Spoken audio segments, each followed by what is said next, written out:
out. It's Sick Week 2025. It's January. We're out here racing. We're having fun at Bradenton Motorsports Park. Darin Hendricks, you guys probably know this guy, ex-Coyote stock racer. That's gone. Now he's doing drag and drive with his Cobra. It's got a supercharged Coyote. It's still got the stick. So you're out here having fun rolling the gears. Absolutely. And you're out here doing drag and drives now. What made you make the switch? I just got bored. You know, Coyote stock was fun. It just got boring. I wanted to go faster. Never had a power adder. Found this combination. It just kind of seemed like a good fit. Now this car used to do huge wheelies in Coyote stock trim, and you've been running this car a long time, always with the stick. Roughly, what's the quickest you went in Coyote stock? I set the record in Coyote stock 4 years in a row. With the Gen 1, it went 10.07. I went 10.09 with the Gen 2. The Gen 3 motor, I never really, that's kind of when I started losing interest. Right. It went 9.68, I think, with that motor. Nothing stellar. The first two motors, like I said, I had a really good handle on everything. I just kind of started losing interest, and you know, this is a big step up in ET. Oh yeah, so you went from roughly 525 horsepower, you know, with the Coyote, I know they're rated less than that, but in Coyote stock trim, that's about what they made. So what are you making now? On a very conservative tune, it made 1,026 on a hub dyno. So literally double the horsepower. Yes. Let's take a look under the hood. Well, I've had this car since 1996. Right. It's been pretty much a race car its entire life. I mean, it's just kind of slowly evolved. I ran Pure Street with it, took some time off. Coyote stock came out, ran Coyote stock. You know, the car has 21,000 original miles on it when I took it off the street. It's a real Cobra too. It's a real Cobra. It's back on the street now. It's got 700 plus miles on it now on this combination, street miles. Right. We made 4 dyno pulls with it. We don't have an extensive amount of dyno time on it. Okay. Just enough to really get a good handle on it. But like I said, the street miles, we kind of focused on that, just making sure everything was reliable.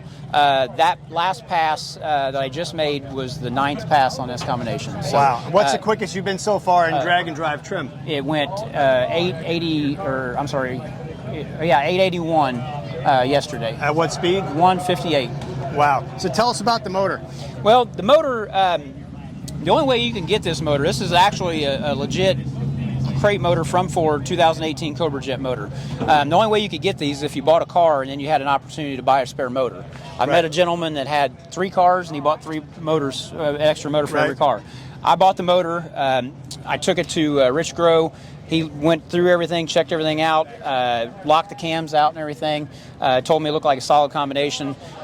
We put it in the car, made a decision to go motor plate, and this has been a long build because I just kept changing my mind. Right. But decided to go motor plate. You know, this motor will make probably 1,300 horsepower if we wanted it to. Right, so it's a 16, pretty much 16 Cobra Jet combination, and you can see it's serialized right here. Exactly. What this is I believe they're a Predator block. They have Voodoo heads. It's actually got titanium valves, and then it's got a GT500 crank, and then the Gen 5 3-liter Whipple. And they make big power, and they're reliable. Absolutely. Yeah. You know, the drivability of this, it just drives like a stock car. And, you know, we have to do different things to make it streetable from our race trim as far as the clutch and everything's concerned. But other than that, it drives like a stock car. What computer are you running? It's got a Holley EFI. And that's new to me, too. I've never really dealt with that, so there's still a little learning curve with that. We're actually, right now, we're knocking quite a bit of power out on the line. We're taking about 8 degrees of timing out on the head. It's not set up for radials. Like I said, we wanted to get it out here. Yeah, so he's running radials, but still a Coyote stock suspension? Yep. Which, that's amazing. That thing even works for doubling the horsepower. Exactly. I mean, we haven't changed the bar angles. We haven't changed anything. The struts, everything's exactly the same. What's the car weigh?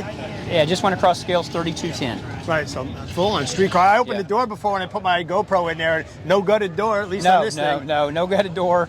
You know, it ended up heavier than I wanted it to, but, you know, we had to put a larger radiator in it.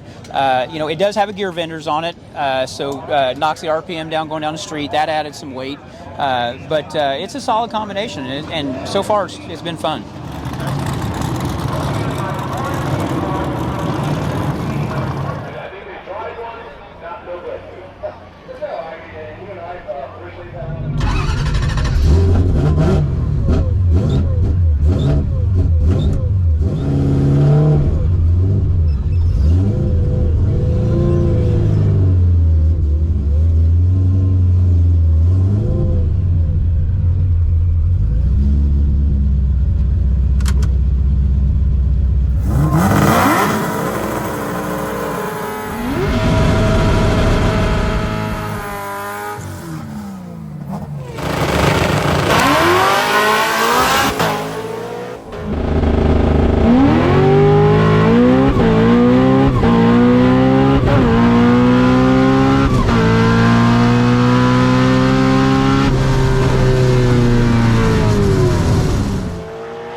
That's awesome. So what clutch you running in this thing? It's got a Defiant, it's a Black Magic Defiant 11-inch 6-lever.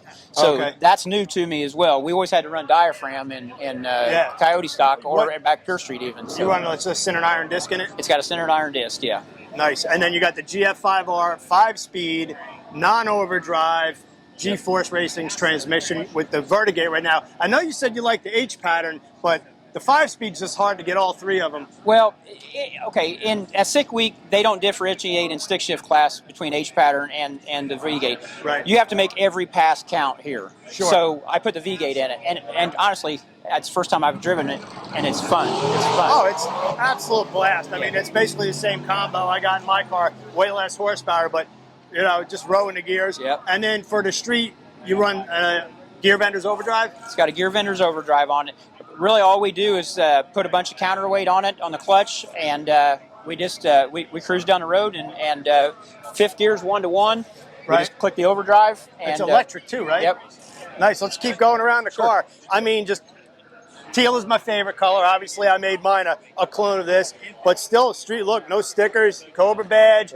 And I know you said Coyote stock suspension, but tell us what you got going on. Okay, so it's got full UPR suspension as far as the control arms, K-member, everything. Right.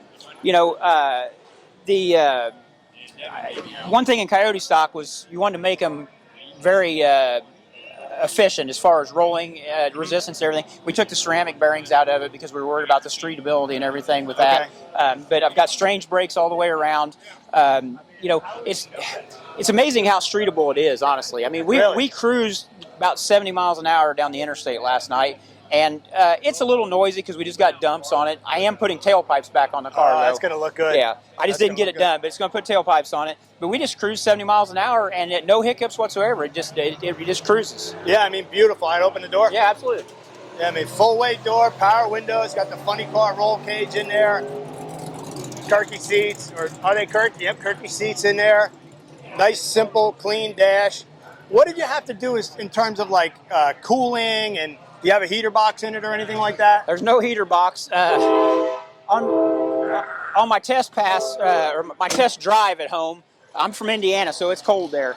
Right. My test drive at home to pull the trailer, I met a friend to deliver a drive shaft. It was 30 degrees out that day.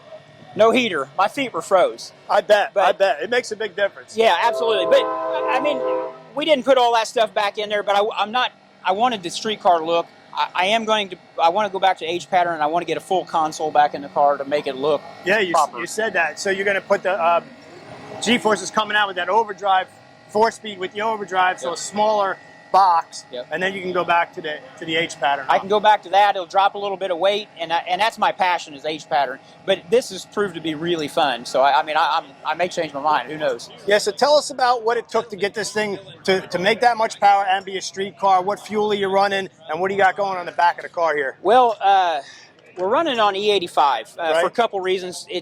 Cost. You can make so much power on it. It runs a little bit cooler. In most cases, it's readily available. But we run the car on pump E85. Okay. You've got a 10-gallon cell. I run a 7-gallon ice tank for the blower. At the track, dedicated drag, we could probably ice that thing and pick up some. Here, it's hard to ice it and keep it cool, in a big event like this. Right. We're still running a 12-volt battery, obviously a lightweight one. 4 Innovations triple pump setup, so the car runs down the road on one pump.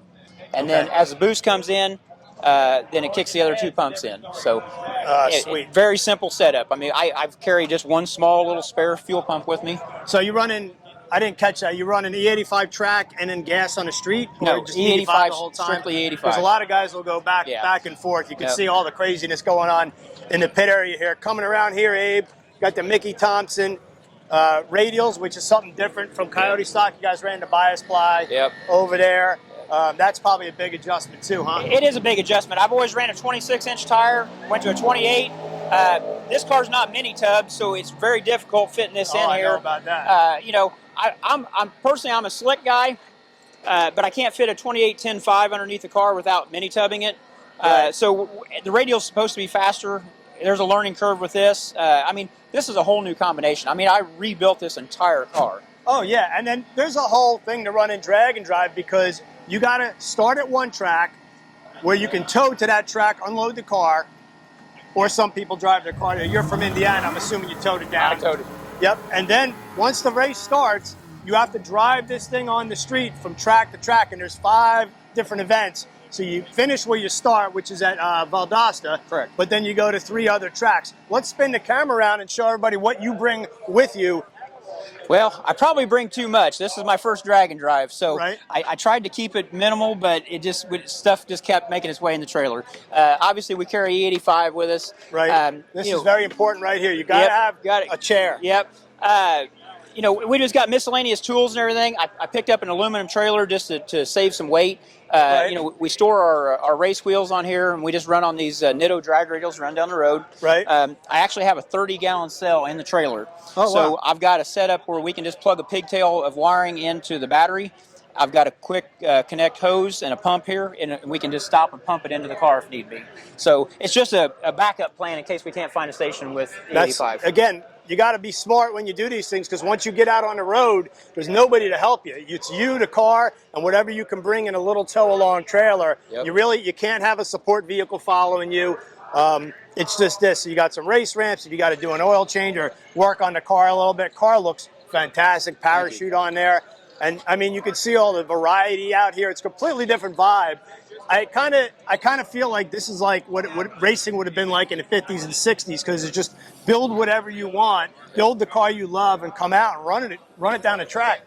Absolutely, and there's so many different combinations here, and this is a different community. This is a lot of really good people here. Everybody's willing to pitch in and help one another. Yeah, and it's neat seeing everybody's setup. There's different ways that people bring all their stuff to the track, and some people just bring nothing, a roof rack and all that. What do you, I know you live in Indiana, what do you do for a living? I'm in the fence business. I have a fence company. Oh, fantastic. And is that real busy this time of year? I'm thinking no with the snow. Generally, no. January and February, grounds froze, snow, so it slows down. So it's a good opportunity for me to get away, come do this. And I did this last year as a co-rider with a friend. Mm-hmm. Had the best time ever, and that just affirmed my decision to do this. Yeah, well, it's a huge departure from not just coyote stock, but from organized drag racing where you build a car for a class, you show up, and you race all weekend, and there's a lot of camaraderie. That's fun stuff, too. But there's definitely great camaraderie out here at Sick Week. These guys put on a hell of a show. What are some of the biggest differences as far as the clutch and trans that you had to do? Well, we're obviously making a whole lot more power, so we had to go with a lot more clutch. I'm used to a diaphragm clutch, so this is a fully adjustable clutch that I'm still in the learning process, but we've got it close. But with the drag and drive, you can't go down the road with the same setup that this goes down the track. So, okay. We're getting that figured out as well. Last night, I keep an input shaft speed on my dash, so I know if the clutch is slipping, so it'll match if it matches my engine That's RPM. Smart. So I'm paranoid about hurting the clutch because obviously we don't want to pull a transmission or do any more work than we have to. Yep, and that's probably the biggest thing, especially with a face tooth type trans, because you got to have the clutch slipping a little bit on the line, especially with that much power. Mm-hmm. But it's a fine line. Too much slip, you're going to burn right through it. And also, when you're drag racing and you just go run like coyote stock or NHRA stock or some type of drag racing class, you either tow or idle up to the lanes, you make your run, you shut the thing off, you can even coast back around. The whole drive line never really sees that much heat. Mm-hmm. Managing the heat is such a big deal in these drag and drives. Oh, absolutely. Well, in coyote stock, it just became the norm to push them up with a golf cart. Yep. I mean, we'd heat the oil, but everything else was stone cold when we go to the line.